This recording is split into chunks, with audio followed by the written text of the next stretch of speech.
तूफानी जनसंपर्क कुकड़ेश्वर नगर में।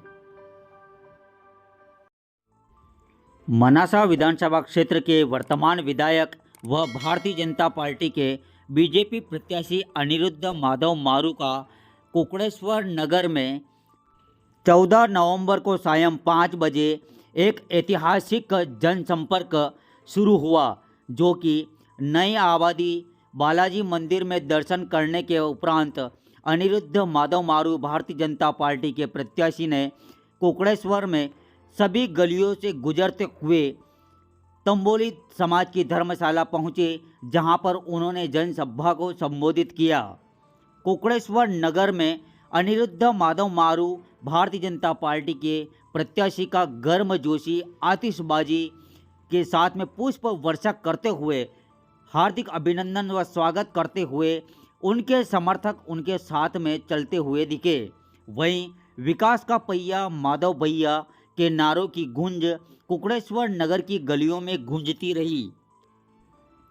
चुनावी माहौल के दरमियान अनिरुद्ध माधव मारू भारतीय जनता पार्टी के मनासा विधानसभा क्षेत्र के प्रत्याशी अनिरुद्ध माधव मारू कुकड़ेश्वर पहुंचे, जहां पर हजारों की तादाद में महिला व पुरुष उनके समर्थक के रूप में उनके साथ में जनसंपर्क व जनसभा में उपस्थित दिखे।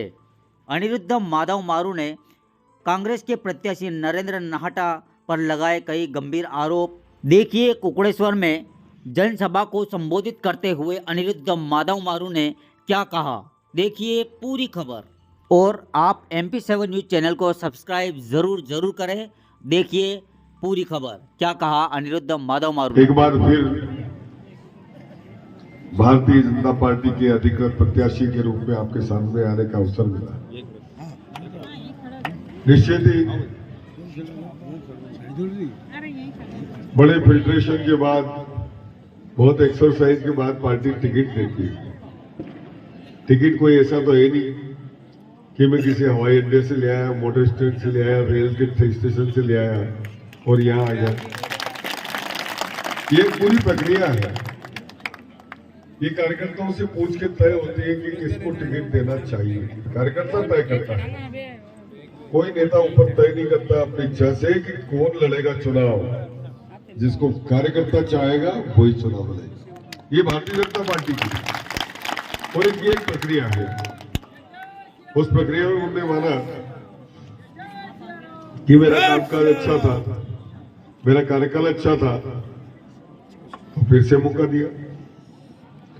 निश्चित रूप से आपने जब पिछली बार जिता के भेजा था 26,000 वोटों से, एक विशाल जीत के साथ यहां से भेजा था, बड़ी प्रसन्नता हुई थी, बड़ा उत्साह था कि प्रदेश में अपनी सरकार बनेगी, काम करने का अवसर मिलेगा। लेकिन वहां जाते ही मालूम पड़ा कांग्रेस की सरकार बन गई। और कांग्रेस कौन सी, जो झूठ बोल के सरकार में आई।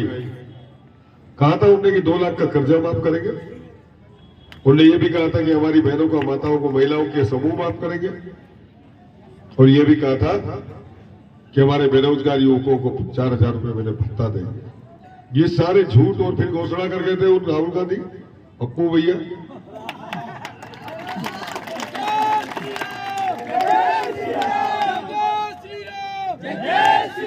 ये 10 दिन में मुख्यमंत्री बदल देंगे, 1 2 3 यूं 10 गणा है। गिनती भी नहीं भूले, 10 की गिनती तो आवे उनका। एक बात तो समझ गई, लोग के कहीं नहीं आवे पर मुझको 10 की गिनती तो आवे जो गण सके। तो 10 दिन में बदल देंगे, लेकिन गिनती भूल गया वो। उनकी 10 की गिनती में 10 कैसे होते हैं उनको ये ध्यान नहीं।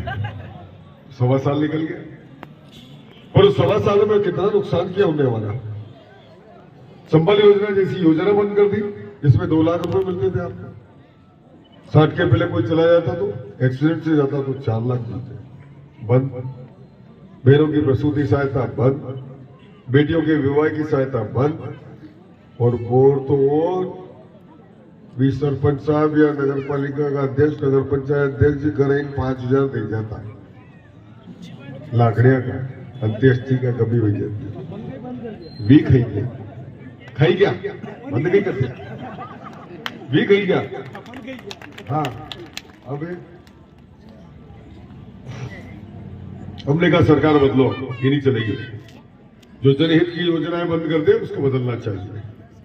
सरकार बदल दिया। आपने भी देखा होगा कि कोरोना योद्धा में भारतीय जनता पार्टी के सारे कार्यकर्ता, प्रधानमंत्री से लेकर मुख्यमंत्री तक और नीचे तक का कार्यकर्ता लोगों की सेवा में लगा हुआ था। कोई जूते चप्पल पहना रहा था पैदल वालों को, कोई भोजन करा रहा था, कोई भोजन पहुंचा रहा था, कोई दवाइयों की व्यवस्था कर रहा था, कोई ऑक्सीजन की व्यवस्था कर रहा था। उस विपरीत परिस्थिति में जब पूरी भारतीय जनता पार्टी मदद के लिए आगे आई, उस समय में ये जो अभी चुनाव लड़ने आ रहे हैं, इनने मनासा की तरफ झांक के भी नहीं देखा। इनके बिल से ही बाहर नहीं आए। ये बिल में ही रहे, ये अपने बिल से ही बाहर नहीं आए, क्योंकि इनको बड़ा डर था कि जाएंगे कभी अपने को ही कोरोना हो जाएगा तो कहीं मालूम भैया कोई गारंटी तो है नहीं कोरोना की। उनको पता था कि मरने के लिए तो वादो वारू है जो निपट लेगा ना। मतलब हमारी तकलीफ में अभी कल परसों कहीं कह रहे थे भाषण में कि मैं तो यही कहूं रामपुरा का, तो रामपुरा में जब बाढ़ आई थी तब कहां चले गए थे साहब? मंदसौर से बाहर नहीं आए। तब मंदसौर से बाहर नहीं आए। रामपुरा वालों से पूछ रहे कि आपका क्या नुकसान हुआ, कितनी पीड़ा हुई? कोई लेना देना नहीं। वोट लेने आते हैं, बस वोट दो आप। 1.25 साल निकल गया, सरकार बदल दी और 2 साल कोरोना के, 3.25 साल। अब 3.25 साल निकल गया, हमारे पास बच्चों 1.5 साल और योजना बड़ी लंबी चौड़ी 4000 करोड़ की योजना लाइन पड़ रही हूँ मोटे भोपाल में। अबे मैंने हिसाब लगाया कि 15 साल तो ये साहब जो लड़ने आए इनको ही हो गए, 10 साल उनको हो गए जो बटर गए। हाँ बटरे तो कहीं हो गए, कहीं फोन लगे निपटे दो तो 10 साल उन बटरे हुए को हो गए। मैं बना को कार्यकाल तो गणो ही करी, तो 3 जनों के 6 कार्यकाल, 30 साल का हिसाब मैंने लगाया। तो मैंने को यार 300-400 करोड़ कोई काम नहीं कराया 30 साल में। और जब 30 साल में 300-400 करोड़ का काम नहीं हुआ तो मोश हो गई, तीर मान ले तो वोटे जो 3000-4000 करोड़ का काम नहीं पड़ गए। पर फिर भी देखो एक कॉन्फिडेंस लेवल होता है, आत्मविश्वास काम करने का। फिर संकल्प शक्ति भी थी पूरी। मेरा प्रण भी था कि मनासा में गांधी सागर का पानी तो लाऊंगा एक बार। 25 साल से लगा था मैं इसमें, और मैं तो चुनाव इसीलिए लड़ा कि एक बार इस मनासा की धरती पे गांधी सागर का पानी पहुंच जाए। संघर्ष करो, हम तुम्हारे साथ हैं। तो मेरा संकल्प था, आत्मविश्वास था और ताकत थी आपके 26,000 वोटों की। ये 26,000 वोटों की ताकत ने मुझे संबल दिया और मैं लगा रहा हुआ। पहली बार आपने सुना होगा कि मनासा के किसी विधायक ने विधानसभा में ये कहा कि मेरे मनासा का हक चाहिए। मनासा में जल को लेकर चल हुआ है 60 साल पहले। गांधी सागर का पानी हमारे नल से भी चाहिए और खेतों को भी चाहिए। न्याय मांगा था मैंने उस विधानसभा में मुख्यमंत्री जी से। मैंने कहा था कि न्याय करेंगे मुख्यमंत्री जी हमारे साथ, और उनको समझ में आ गई बात कि निश्चित रूप से मनासा के साथ छल हुआ जल को लेकर। 60 साल पहले जिस कांग्रेस की सरकार ने ये डैम बनाया, हमारे लोगों को पोटले बांध बांध के बाहर निकाल दिया, कोड़ियों के भाव में जमीनें ले ली, उनके मकान ले लिए, कुएं बावड़ी सब चले गए, गांव छूट गया, घर छूट गया, बेघर होकर के लोग पोटले बांध के निकले वहां से और कुछ भी हाथ में नहीं आया। न पानी मिला सिंचाई का, न पीने का। आखिर मुख्यमंत्री जी ने मेरी बात को समझ लिया, बुला के मेरे से कहा कि चल तेरी दोनों योजनाएं स्वीकृत कर देते हैं, घर घर नल से जल और हर खेत को पानी दोनों ही ले जाएंगे।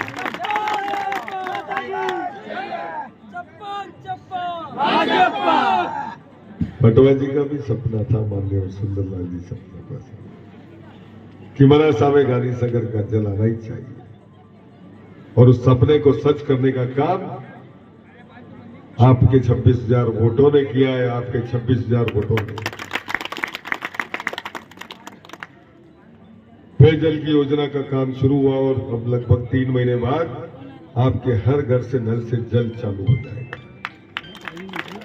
सारा संकट पानी का खत्म हुआ। मनासा तहसील का हर घर नल से जल आएगा। गांधी सागर का साफ शुद्ध पानी अब माया माया ने कटई बेवड़ा ने घड़ा ने मटका तोकवा की जरूरत नहीं, कतई माथा फोड़ करवा की जरूरत नहीं, कटई हैंडपंप नहीं हलाना, कटई कुड़िया बावड़िया पे नहीं जानो, परिंदा पे ताकि नल लगी लीजिए, टोटी खोलोगा झरझर पानी आएगा, आनंद होगा।